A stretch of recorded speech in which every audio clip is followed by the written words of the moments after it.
नमस्कार, मी कादंबरी जाधव आणि स्वागत आहे तुमच्या सर्वांचं माझ्या यूट्यूब चॅनलमध्ये.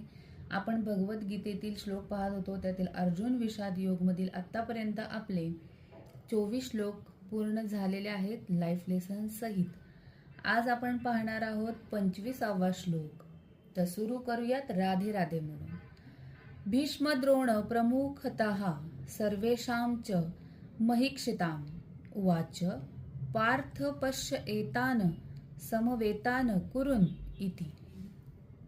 म्हणजेच भीष्म, द्रोण आणि जगातील इतर सर्व राजांच्या उपस्थितीत भगवान म्हणाले, हे पार्थ, येथे एकत्रित झालेल्या सर्व कुरुवंशीयांना आता पहा.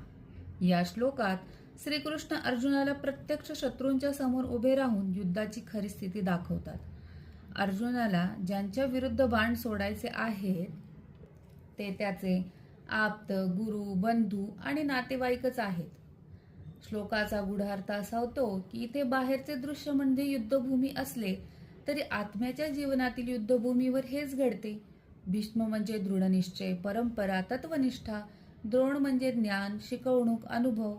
इतर महारथी म्हणजे आपली आसक्ती, नातीगोती, इच्छा. या सर्वांचा सामना प्रत्येकाला आपल्या आतल्या युद्धात करावाच लागतो. तर हाच या श्लोकाचा अर्थ होतो. लाईफ लेसन काय ते पुढच्या व्हिडिओमध्ये आपण जाणून घेऊ. तोपर्यंत धन्यवाद. राधे राधे.